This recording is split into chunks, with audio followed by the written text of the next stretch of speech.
Hey you guys and girls, good evening and welcome back. So some of you may have seen that recently I released a Slipping Out episode on the game Manhunt. Now unfortunately, literally a few hours after doing so, it was age restricted by YouTube and there's nothing more I can do about it, so I'm not even going to talk about it right now. But what makes me sad is it meant that some of you guys would no longer be able to view it and you wouldn't be able to see some of the awesome things that I managed to find whilst exploring the game. Because I even managed to find some Easter eggs that myself and a few friends, and now even other viewers, couldn't find documented anywhere, which meant this could have been the first time they had been shown. So I've decided to release this very quick video just for you guys who may not have had chance to see what I discovered, and for those who did, then I hope you enjoy the video anyway. One of the Easter eggs that I came across was in the scene wrong side of the tracks, when I walked over to this underground rail map, and after seeing it I decided to take a closer look and do some minor investigation into the place names on here. Now to my surprise there were some names that stood out.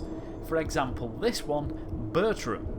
Now it can't be a coincidence that one of the artists for the game was Gillian Bertram.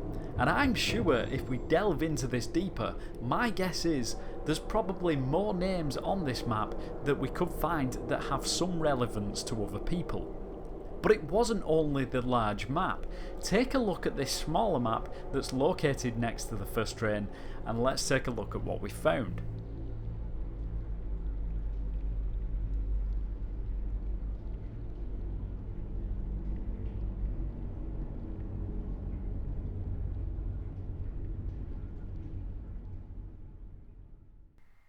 It has got to be said that I think it's pretty damn cool that some of the team managed to get their names hidden away and embedded almost into this game. And just whilst we are still on this scene, one of my viewers who watched the full episode pointed out that some of the names on the monitors hanging down from the station roof are actually place names in Edinburgh, Scotland, which does bring me nicely onto the next Easter egg that I found.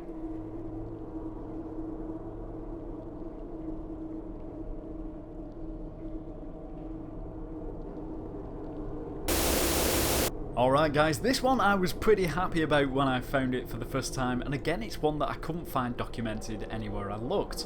So at the beginning of the scene Graveyard Shift, I took the camera into the corridor where the gate closes after the opening cutscene, and I found these newspapers on this shelf, and on the newspaper, if you take the time to read it and work it out, you can just about make out the headline, "High Bees Foundering but Jambo's Safe." Now, I admitted at the time I had no idea what this meant, but after doing some research I found out that the High Bees and the Jambos are nicknamed for Scottish football clubs, Hibernian FC and Hearts FC. Now of course Rockstar North was originally created in Edinburgh, Scotland, and Hearts FC and Hibernian FC are clubs from, well yes you guessed it, Edinburgh.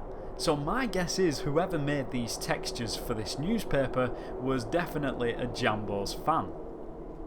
Now as you can see I did manage to find the newspaper in a couple of other locations too, so you can see this for yourselves, and if you want to know more about this then look up when the game was first released in 2003 and the Scottish Cup, and that will tell you the whole tale. And if this little Easter egg has gone unnoticed until now, how cool is it that we're seeing it here first after all these years? Anyway, that is it. I did say this was a short one. I'll catch you very soon in the next full episode, but until then, as always, take care guys.